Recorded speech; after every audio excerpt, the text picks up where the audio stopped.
Thanks for that introduction, and thanks to Regina and Chris for inviting me. This is not the typical kind of conference I go to, but it's really inspiring hearing a lot of you talk about your projects and your kind of real-world activities, which reminds academics like me that we should get out more. Excuse me. So yeah, I was wondering a little bit what I was doing here for quite a bit of this conference. I'm still not sure. I'm glad I'm here.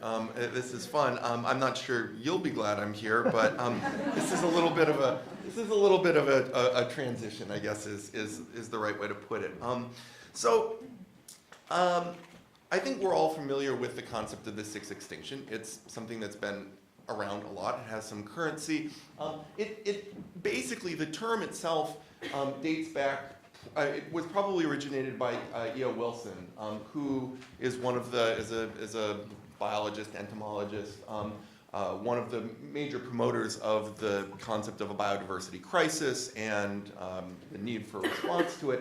I've tried to find when the first time somebody said Sixth Extinction was. Wilson, in his 1992 book, The Diversity of Life, which is kind of credited as being really one of the first important public statements about the biodiversity crisis, referred to, can I just use this? I like to walk around a little bit. All right, is it on? Okay, great. Referred to the sixth great extinction spasm, something that's rushing to eternity, a large fraction of our fellow species in a single generation. And from there, the term really took off. And this is just a selection of books and graphics that use the term.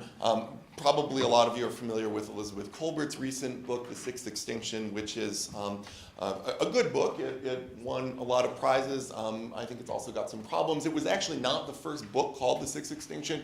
Richard Leakey, the paleoanthropologist, and Roger Lewin wrote a book titled The Sixth Extinction back in 1996.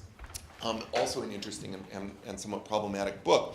But why is it called The Sixth Extinction? Again, I apologize for those of you that already kind of know this, but it is directly in reference to the major mass extinctions of life's past, of life's history. Here's a graph showing the history of biodiversity over time, beginning in the Cambrian, so almost 600 million years ago, and ending fairly recently. And paleontologists in the 1980s, in the early 1980s, basically figured out by analyzing data, taxonomic data of life over time, that there have been at least 5 major dips in biodiversity, the first of which was in the Ordovician period, roughly 450 or so million years ago, and the most recent of which was the extinction between the Cretaceous and Tertiary periods, about 65 million years ago,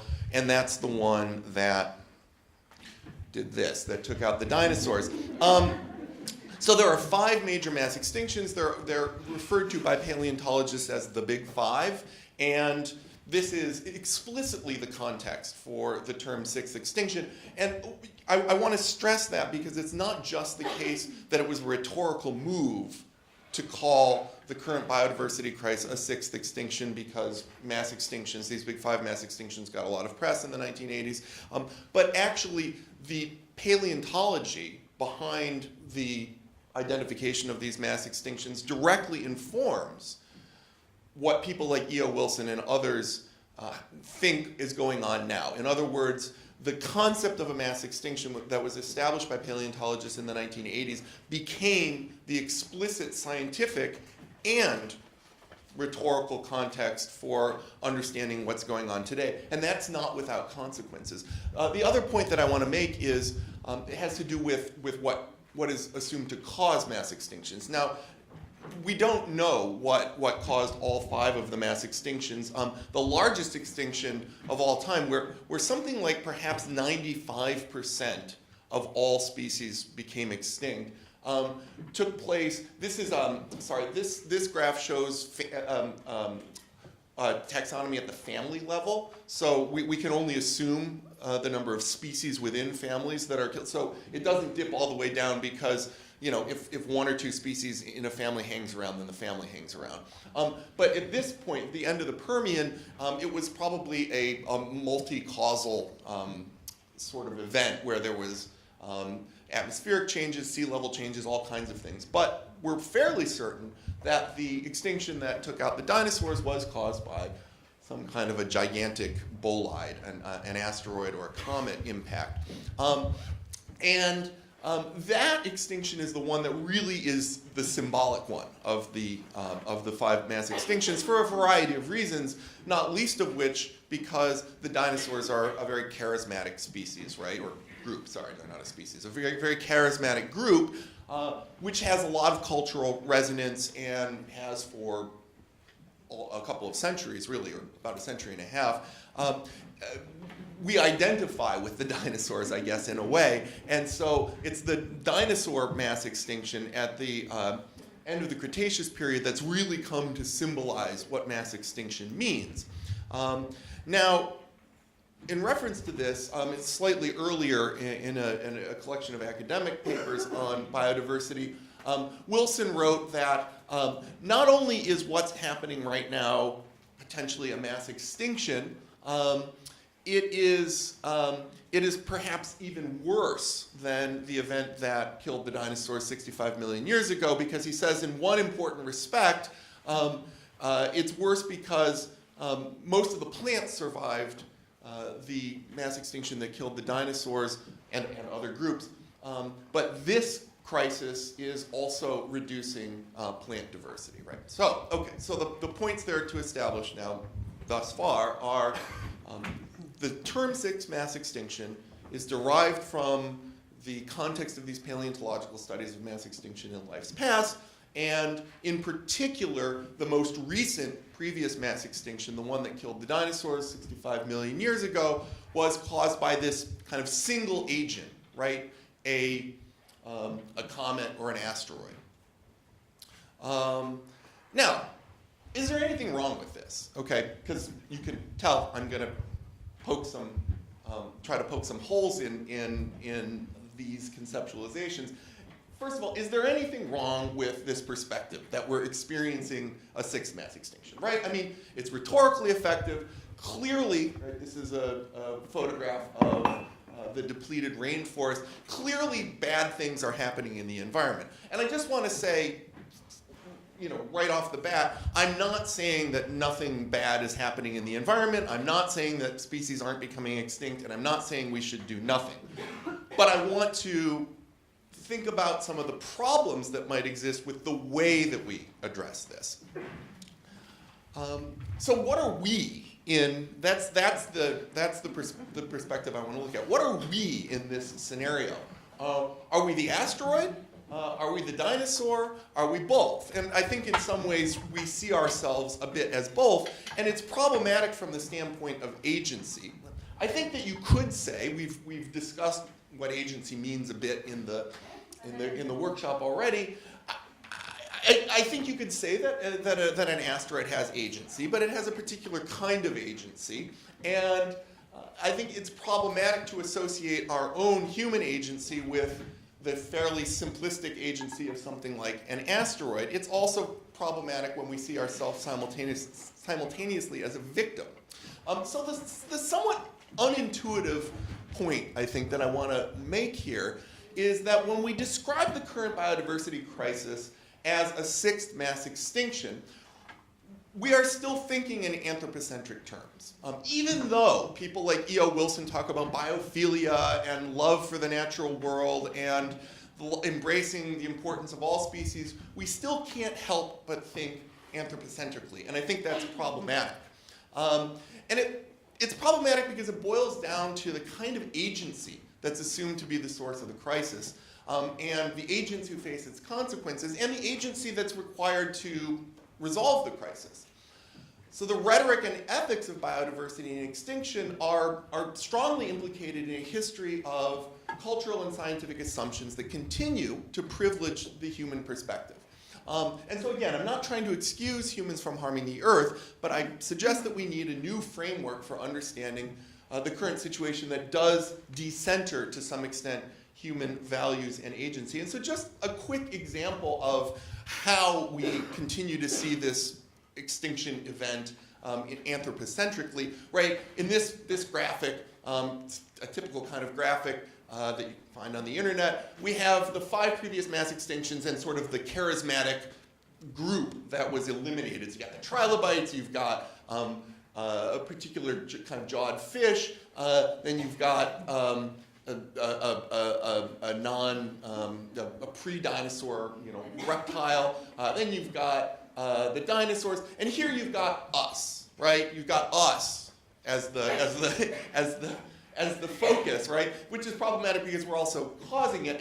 And the when this graphic asks why does this matter? Well, okay, ecosystems are fragile. Ecosystems are valuable. We depend on ecosystems to survive, right? So we're seeing this mostly in terms of us being under threat and our way of life being under threat as well. And again, it's rhetorically effective to present this message. Certainly, we're depleting the rainforest, and there are potentially drugs in the rainforest.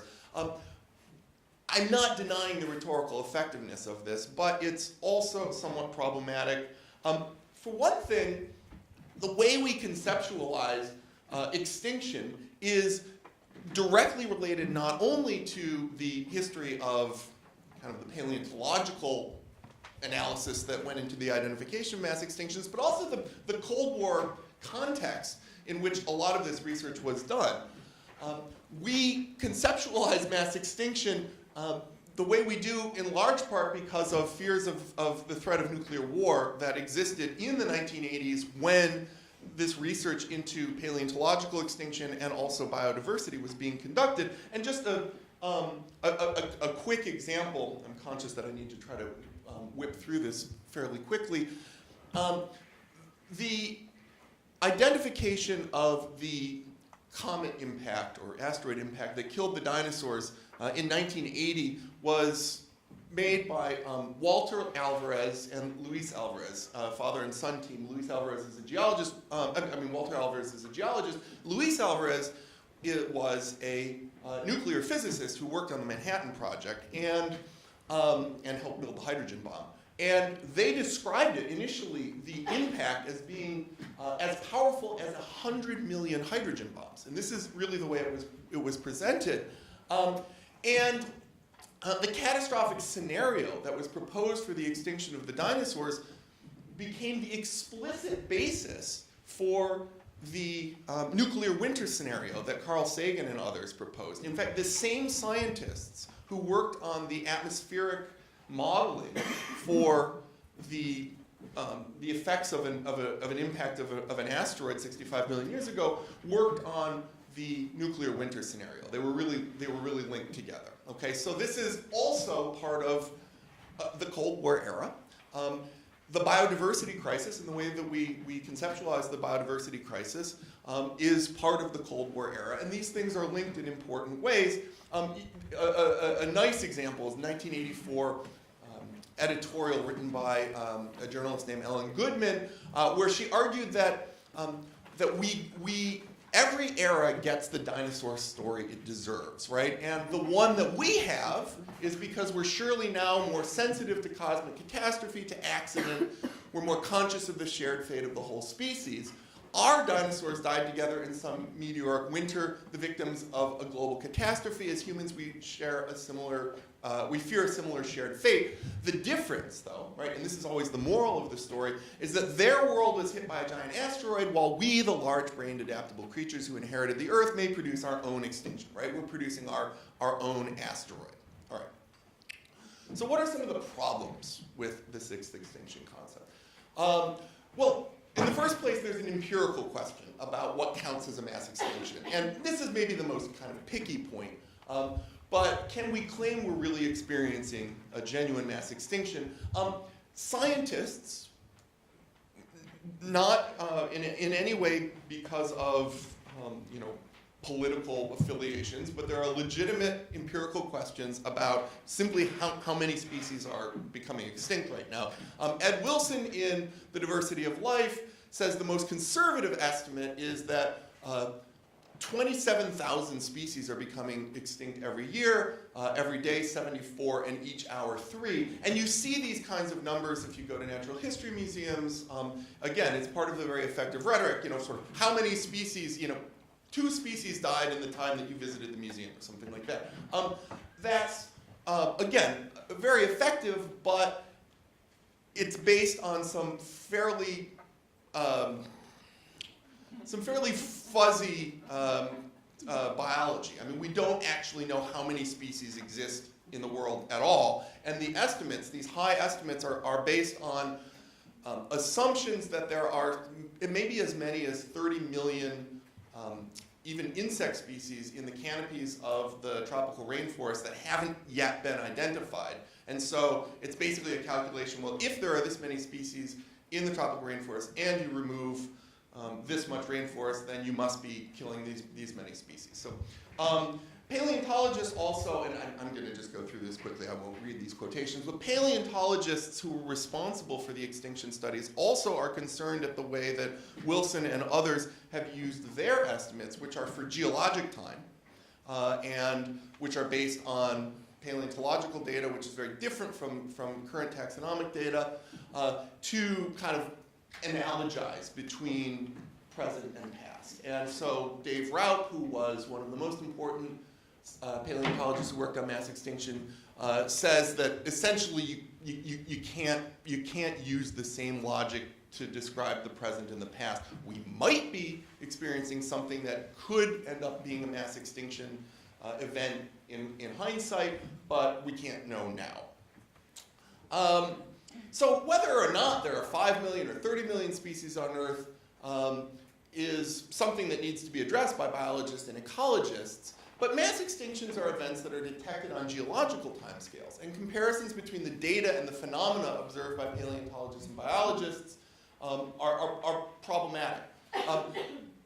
Elizabeth Kolber kind of exemplifies this, I think, problematic analogical thinking, where she writes, the drifting apart of the continents is now being reversed because we live in a globally connected world. Another way in which humans are running geological history backwards at high speed. Again, that's rhetorically effective, but a kind of meaningless statement. You can't run geological history backwards. And it also casts us, human beings, as geological agents, something that I additionally find problematic. Okay. Another problem, well, there's uncertainty about the role of extinction in the history of life and about the resilience of the biosphere. So mass extinctions are certainly bad if you happen to be one of the species that becomes extinct. There are other negative effects. They can contribute to the reduction of overall genetic diversity in the biosphere, and also can produce a more homogeneous biota afterwards, in which weedy species, things like rats and cockroaches and ragweed, are more successful and more predominant. Their consequences are unpredictable, and for that reason alone, extinction should probably be avoided if possible. Fair enough. On the other hand, that very unpredictability may have been an important source of renewal and novelty in evolutionary history. My father was a paleontologist, and I apologize, but this is taken from a paper he wrote in 1985. He worked with Dave Rauch on a lot of this extinction science. So it appears that mass extinctions do promote rapid cladogenesis, the production of new lineages, following the removal of established lineages. And it also appears that the biosphere as a whole is rather resilient to the perturbations that cause mass extinctions. This is looking at it from a long-term historical perspective. So these geologically frequent mass extinctions indicate that a planetary environment does not need to be completely stable in order to support complex life. And in fact, it may prove that total stability is actually detrimental to the evolution of complex life. So over long histories of evolutionary systems, perturbations of the biotic environment may actually be essential to ensure that the continuation of evolutionary experiment and the further development of complex life. So some paleontologists have argued that in fact, without reasonably frequent mass extinctions, basically adaptation and selection would come to a standstill. We wouldn't get anything new. Finally, there's a problem with agency, right? What we are causing is actually the result of much more complicated ecological relationships, right? We, as we've been discussing throughout this conference, we are not, what we are is complex. What we are as individuals is complex. What we are as a species is complex in terms of the ecological relationships and symbioses and dependencies that are connected to us. Just a few quick examples. So the Norway rat, for example, which has been a human companion for a long, long time, actually originated in China, then ended up in Europe, now has spread over much of Pacific Asia, is responsible for an awful lot of extinctions in places where it's been introduced. Cows and other agricultural agents are responsible for producing a lot of the greenhouse gases that have been causing global warming, and things like fungi. In this case, the fungus that attacks North American chestnut trees, responsible, which was imported from Asia, where Asian chestnut trees have a resistance to this fungus, virtually wiped out all chestnut trees in the United States, some 4 billion of them, right? So extinctions are happening. They are being caused by agents that have a relationship to us, but the notion that we are the asteroid that is causing these extinctions directly is problematic.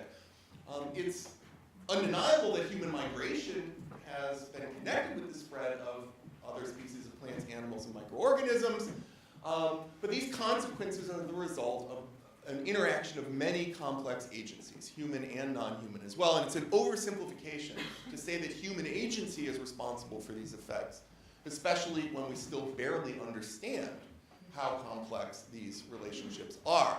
So in the same way that the slogan, guns don't kill people, people kill people, which in the US the National Rifle Association loves to say, in the same way that that misses the point, so do many of the ways we talk about extinction and environmental change. Wrapping up, so the point is that reducing the causes of the current environmental crisis solely to the agency of humans, identifying ourselves as the asteroid, ignores the many non-human agencies with which our own are imbricated. And this is dangerous, I think, for several reasons. First, in a broad sense, it's simply hubristic, and it encourages hubristic responses, right? So what we've broken, we can fix. And these solutions may have consequences we don't fully understand. So for example, a lot of proposals for dealing with climate crisis involve things like geoengineering. Might sound like a good idea in a kind of a science fiction context, but we don't really know what would happen if we start messing around with the atmosphere. And we're just talking about, just thinking about all of the various hormones and chemical agents that already exist in our environment is putting more in a great idea. If it will reduce global temperatures, I'm not sure. Secondly, it encourages us to continue thinking of ourselves, in a sense, as outside of nature or as being capable of causing the end of nature. Bill McKibben wrote a fairly famous book called The End of Nature. This is thinking that goes back a long time. The idea that this is a quotation taken from a paper written in 1956, that man and nature are the twin agents of a perennial revolution which shapes and reshapes the face of the earth and the character of man's activities, right? So that sees us kind of outside of nature. More recently, Bill McKibben says that each of the past mass extinctions is different from what we're now experiencing, for they were natural as opposed to man-made. That distinction I find problematic. And finally, intentionally or unintentionally, it keeps the focus on the survival of the human species, or the continuation of our industrial civilization, as the goal to achieve, right? Constantly being told we must avoid the fate of the dinosaurs. And in other words, it prevents us from viewing ecological ethics in anything other than anthropocentric terms, right? We remain firmly cast as the central characters in life's drama. And it also casts extinction itself as something outside of nature, or something that happens to nature, rather than as an integral part of the evolving planetary system. So from one perspective, the current environmental crisis could be seen not as humans destroying the Earth, but rather as the Earth, which is the host of life, rejecting a pathogen, right? Us. It seems like a fairly obvious point then that any solutions to ecological and environmental crisis will have to involve a more nuanced understanding of the complex relationships between humans and the kinds of non-human agencies being discussed here at this conference. Anthropocentrism got us into this mess. I don't think it's going to get us out of it. But if we can't come up with a reasonable solution which will involve having this much more nuanced sense of the relationships between humans and other organisms that many of you are discussing and working on, I don't know that there's an outcome that will be very happy for us. As Michael Bolter in a book called Extinction, Evolution, and the End of Man, written in 2002, writes that the extinction event we're experiencing now could be leading to a second diversification, starting when the large mammals, especially we humans, are gone. Already a good proportion of the families of large mammals have become or are becoming extinct. As he continues, it's a hollow feeling to think of this earth without humanity, vast tracts of beauty without our eyes to behold. More difficult for the biologist to contemplate is the fact that the most complex group of creatures to have ever evolved has fallen into extinction. We've grown up to give reverence to the advanced characters of Homo sapiens, and we now know they are flawed. It seems that the largest genomes, the most complex physiology and neurology, we don't actually have the largest genome by far, but anyway, this was 2002. Don't guarantee a permanent place on the throne of biodiversity. What we naively saw as an evolving hierarchy does not have ourselves, the human race, in its upper branches. The whole tree needs equal respect for all of its parts. And I think that that is probably true. We need to have equal respect for all parts of the whole tree, or I think we should perhaps step off the evolutionary stage. Anyway, thank you very much.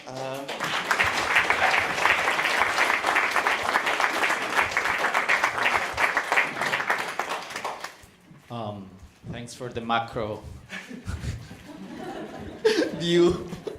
What will be the right terminology then for this kind of extinction that may or may not happen to basically humans are like humans in the future, paleontologists in the future? Are they gonna look back and be like, yeah, humans 1.0, they were there. They went from Greek theater to PowerPoint presentations, and I don't know, and we can tell they were there because they were spreading estrogen around, and they love this microplastic that they put on glitter everywhere. So what will be the? Maybe so. Maybe so. It's the same issue as it is with the Anthropocene concept, right? It may well be the case that looking back in 10 million years, the large cockroaches that have taken over the dominant place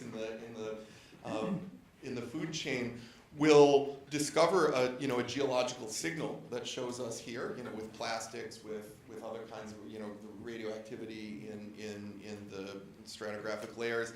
I think it's a little early though to start diagnosing geologic eras that we're still in the middle of, in the same way that it's a little early to start talking about mass extinction crises that haven't fully yet unfolded. So how should we talk about it? With a little humility. Honestly, I find the Anthropocene concept offensive largely because of its unbelievable kind of arrogance, right? That, again, we love to see ourselves as, as an asteroid. We love to see ourselves as a geological agent, and that, keeps the focus firmly on us, it keeps us firmly anthropocentric, and it also ignores the possibility that, we in order to solve the problem, we need to fundamentally change not just what we do in terms of polluting and things like that, but how we see ourselves in relation to other organisms. Beginning with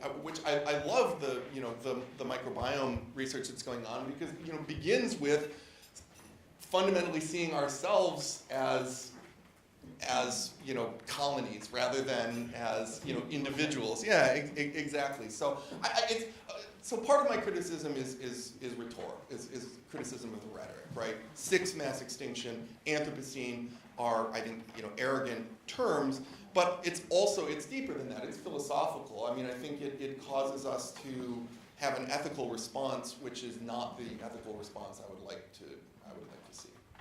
Any questions on this part? Yes, and then we have 2 and 3 here, 4.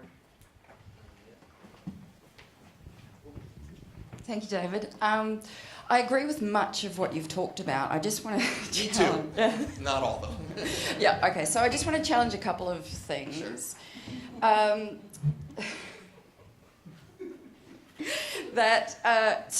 was struck by this the terminology again, right?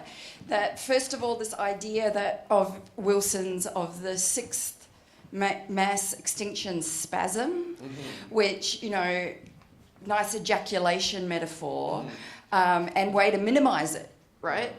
In some ways, right? Also, you referred in your challenges to this idea of human migration. And I just wanted to sort of challenge you in terms of kind of the neutrality of that phrase. The migration? Yeah, yeah. And, all the examples you gave were, as you suggested, human-related, but not human. And I wanted to also ask you how you see scale working here. And how exactly is a geological era or a geological scale defined? Because as we know from Monica's talk, it can be millions of years or it can be moments as well. So I just wanted to. So in the first case, I guess you're probably wondering whether I'm sort of giving humans a little bit of a free pass and just kind of talking neutrally about migration. Yeah, I mean, obviously, as a historian, I'm aware of and very interested in, the very real political, cultural, social, environmental consequences of colonialism, and I'm not trying to in any way erase that history. I'm taking more of a macro view, I guess. And humans migrate, but so do all organisms. All organisms try to spread as far as they can, and I merely wanted to point out that looking at human migration solely from the perspective of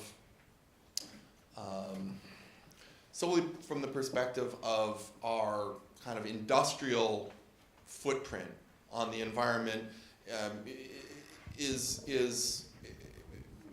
there's a danger of ignoring the fact that again, like we are not just us. We are rats. We are cows. We are and I don't want to let cows off the hook. I don't want to let rats off the hook. I'm not suggesting that cows or rats are responsible for extinction. But if they're not responsible for it, that questions, I think, whether and how we are responsible for it. It's meant to be a little bit of a provocative point, but I absolutely take your point. It's a question of scale. And then turning to the question of what defines a geological moment. Well, you're right. In a strict sense, right, a geological period is many millions of years. What geologists have tried to do is divide up the history of the Earth into roughly equal chunks of time. I don't know. That relates to your question. I don't really know how we can talk about a geological event in the making, because by definition these things are only defined retrospectively. I suspect there will be some kind of a footprint, but I'm uncomfortable about talking about it in the present. That's all. But your points are. Let's take the next question. Okay, that one in the back, and then one from and the last one there. Yeah, I find this also a little bit academically evasive, because I think rather than looking at ourselves as pathogens or asteroids or dinosaurs, we might see whether we as humans are participating in a kind of techno-fascism or are we not participating in the techno-fascism? Because we are pretty powerful agents on the planet. Obviously, there's lots of evidence of how we are changing the landscape. And so I really think not to call this an extinction, but are we techno-fascistically killing off lots of other species and potentially ourselves? Sure. So I think your framework of the dinosaurs and pathogens is a little bit off. Well, okay, maybe I wasn't clear enough, because I actually find it problematic to think of ourselves as the dinosaurs, and I don't disagree with your point. That's perhaps a better way of viewing things. I'm concerned that viewing ourselves as asteroids or dinosaurs lets us off the hook. In a way, it implies a sort of inevitability or something like that to the process. So I have no problem with your proposal. I mean, look, this is a workshop on non-human agency. I usually think about human agency. I'm a historian of human society, so I decided to try to flip things around a little bit for myself and think about how human agency can be problematic here. I don't really have solutions, but yeah, I like your proposal. There's a question here in the front. And then, there's also one in the back. Hi, thank you for your presentation. I wanted to ask you two questions from sort of a naive point of view. So you said we are harming the earth and we are in a mess. Are we actually in mess, so to say? We are okay. I mean, we're sort of living and trees growing. Did it and rain this morning? Yeah. And the second question was that in order to sort of reverse our damage, that we would have to have more holistic understanding of how the nature works. Do you think within our lifetime of this existence, it is truly possible to understand how the nature works? Yeah, I mean, look, I'm tempted sometimes in my more cynical moments to just say, okay, look, we're part of nature. We're part of the natural system. If we're gonna just, if whatever we're doing right now, even if it's really, fucking up our environment, well, let it happen, and the planet will sort itself out. I mean, in fact, a lot of paleontologists, taking the long view, have made that point. Look, we're not gonna kill nature. We're not gonna end life on Earth. 260 million years ago or so, there was an event that nearly did wipe out life on Earth, and the planet rebounded and things were just fine. So, so we kill a few tens of thousands of species or something like that. We maybe wipe ourselves out, but things will be fine in a few million years. That's one way of looking at it. I mean, I think that's a nice non-human perspective on it. I mean, cockroaches might be super happy if we do that. I don't know. And the second question is, are we going to figure things out? Yeah, probably not. I think just in the last 20 years, we've made such advancements in our understanding of just how complex the microbial world is that suggests we're going to understand things better if we stick around long enough, to do so. I mean, that's another issue that didn't even really raise, is that in all of these calculations, we're talking about multicellular life, in species, the tallies of species and things like that. We've got we don't know. We pick up a handful of dirt, and we don't know what 90% of this stuff in there is. So I think understanding that kind of stuff, that side of biology is probably more vital than necessarily counting up how many species of birds there are or insects there are in the tropical rainforests. Let's take that fourth question, and Lucy has another one. Thank you very much for your talk. That's what. Mary, maybe you also want to join us in the panel. Please go ahead.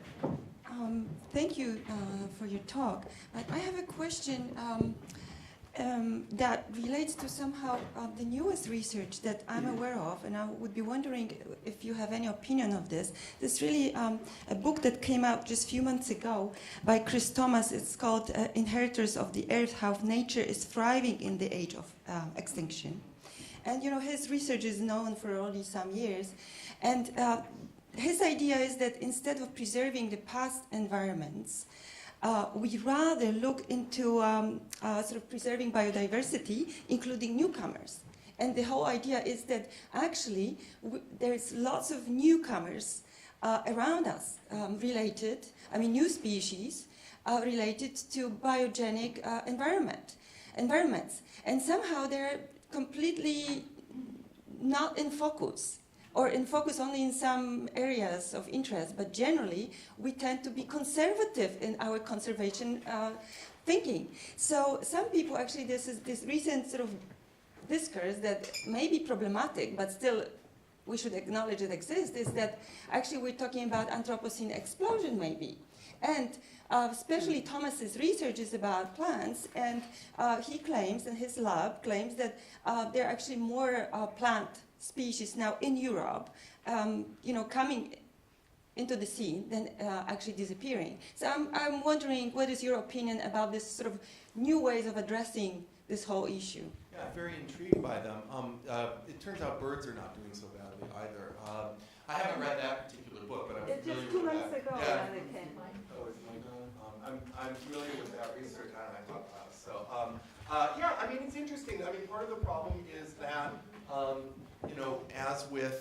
as with other hot button topics like, global warming also, it's very difficult sometimes to present research like that without automatically being accused of having some kind of a conservative political viewpoint. But I think you're very right that it is in many ways a conservative way of thinking. I mean, it's conservation. I mean, right? I mean, the conservation movement is by definition conservative. And again, I'm not saying that I'm happy when I read about another species becoming extinct, but I think you're absolutely right that some of that conservatism is problematic.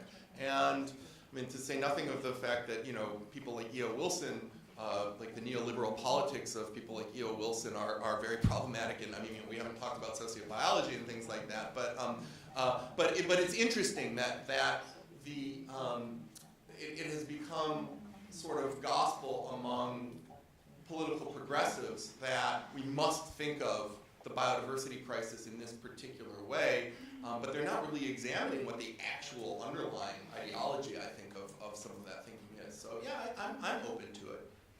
Well, I mean, is there? Well, I mean, I think you could. Okay. Is there any way that we could? I mean, it sounds like you were suggesting that maybe we have to embrace thinking about our world as as being altered by some of these new, these molecules that are around us, and I don't think that you're proposing. I mean, you said you're not necessarily happy about the fact that the world is that way, but it calls for a new kind of thinking, right? So I don't know if that translates to also thinking about the state of biodiversity.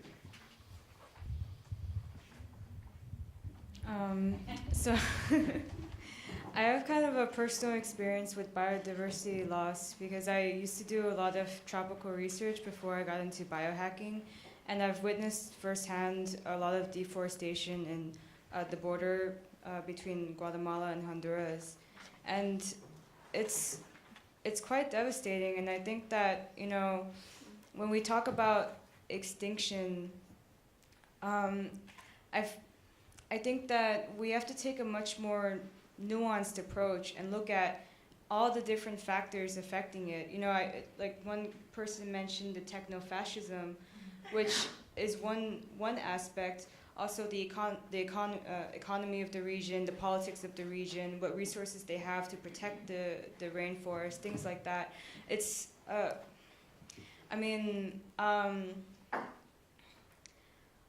but at the same time, I am exploring these alternative strategies, right? These alternative ways of looking at it because we are affected by it. We need methods of coping, and these methods of coping also, they're going to affect the way that we proceed, with our activities, with our impact on the environment. Like making kin, right? This is a way to share the vulnerability and responsibility we have. Before I hand it to the next question, I will just build on the comment about the border between Honduras and Guatemala. Part of the problem there is it's war, and it's like all this that they've been trying to solve for a while, right? So there's like it's clear other political intentions that have shaped there. And yeah. Lucy Powell had a question back there. Yeah, I just wanted to say, going back to this idea of what we talked about as the we, and that is inherently the problem of the term Anthropocene, right? And that's why there's been lots of questions about the relevance of that term. And one term that that's been an alternative is the Capitalocene. And when you were talking about giving agency to the rats and the cows, that would actually be quite well covered within the Capitalocene. And I wondered if you get stuck on that terminology, then that limits the debate, right? Right. Yeah, I mean, there's a lot of alternatives have been proposed. A newish one that I think is interesting is the Plantationocene.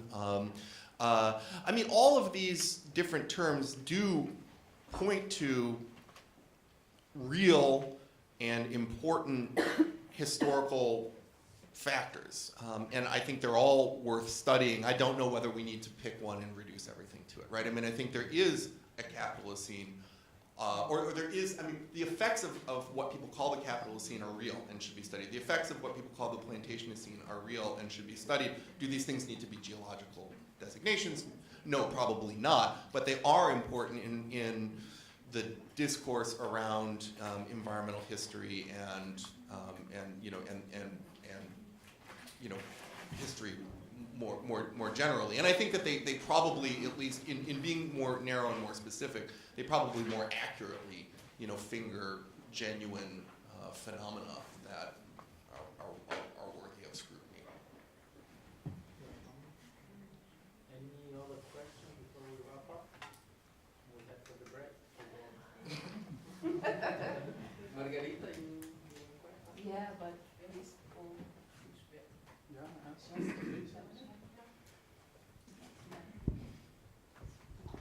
So I would like to go back to the term of biodiversity, because usually when we are talking about it, we are assuming it's something obviously good. And there is a book called What's So Good About Biodiversity by Donald Mayer, and he's questioning this a bit. Like, is for sure biodiversity the only and the best paradigm for dealing with these issues? And I would like just to ask, what do you think about it? The book that I'm actually, it's not out yet. I'm finishing it. It should be finished in the spring. The book that I'm writing about the history of extinction and biodiversity looks at this question, I think, in a historical perspective. And we have not always thought biodiversity was of value. It's not automatic that it should be thought of as a value. As a historian, I usually don't make value judgments about the things that I study. I simply point out that previous iterations of Western society have not necessarily valued biodiversity the way that we do. It's not guaranteed that we will continue to do so. Personally speaking, not as an academic, but just as an individual, it's complicated, right? Extinction is a fact of the history of life. We could never hope to completely end the process of extinction. I do think that there are, modern ecology has shown that there is some value to having diverse ecosystems, but not indiscriminately so. I mean, it depends which species or which components of an ecosystem are eliminated or preserved. So I don't know. It's a tough question. I don't want to ever say that I don't think biodiversity is worthwhile or is good, but it is probably the case that from an empirical scientific perspective, it may actually not be the automatically inherent value that people like E.O. Wilson want to say. It is. So I might love biodiversity, but from a scientific perspective, maybe it's not as automatically valuable as we think it is. It's also not for the Donald Trump. Yeah, that's true. Right. Yeah, I was just going to comment. I'm kidding a little bit and provocating, but it sounds a little bit, I know it's not about that, but at one point it can sound a little bit like Donald Trump, government,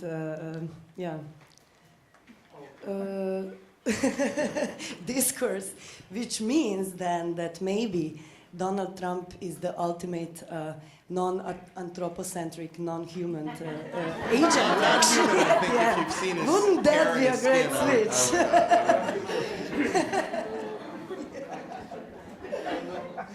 What about that? There's a question from Margarita and Tash.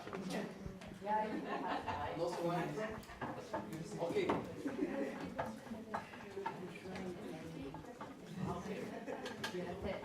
Thanks, Mary, and thanks, David, for your wonderful presentation. And I honestly think the combination of this panel is illuminating, because it has much to do with the scale of the phenomena we observe. Because if we go on the micro scale, then we include the life of a single organism, and we see its suffering or its joy, or how this suffering and joy is shared by its own community.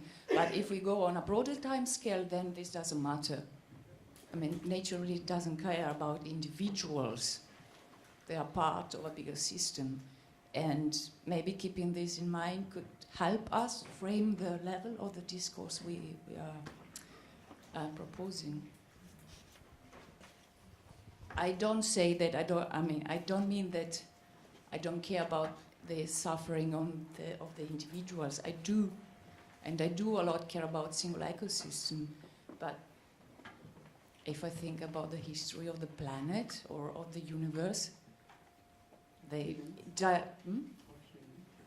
yeah, but my life doesn't really care. So, we can always say that, nature finds its way, nature always adapts, we're not giving nature enough credit, and this is pointing to a lot of comments that we've made, throughout this panel. But I'm very wary and I'm very cautious of any of these types of arguments that remove our responsibility and our impact in this situation, in this very dire situation that we're in. I mean, of course, I'm in support of these alternative narratives, these alternative strategies, but then, I'm just cautious, if we go too far into say that, it doesn't matter because we, on this scale of evolutionary time, we're all just going to adapt. But then, even though that's true, I don't not agree with that. But again, I just want to I want to be rooted in the reality that, that we're facing, that, it's actually not an asteroid as you describe in your presentation.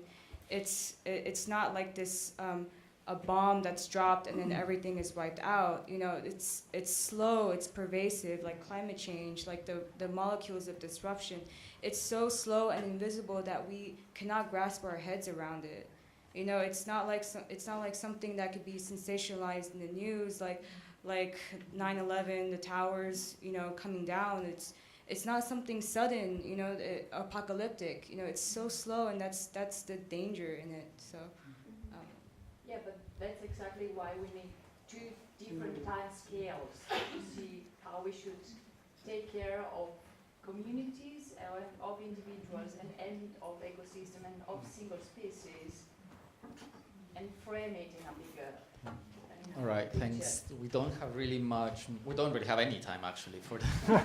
So, they sent tell me no here. We have a 15 minutes break. I want to thank you both, made from DIY Bio, DIY Paleo. Thanks. 1:15, we got to be back.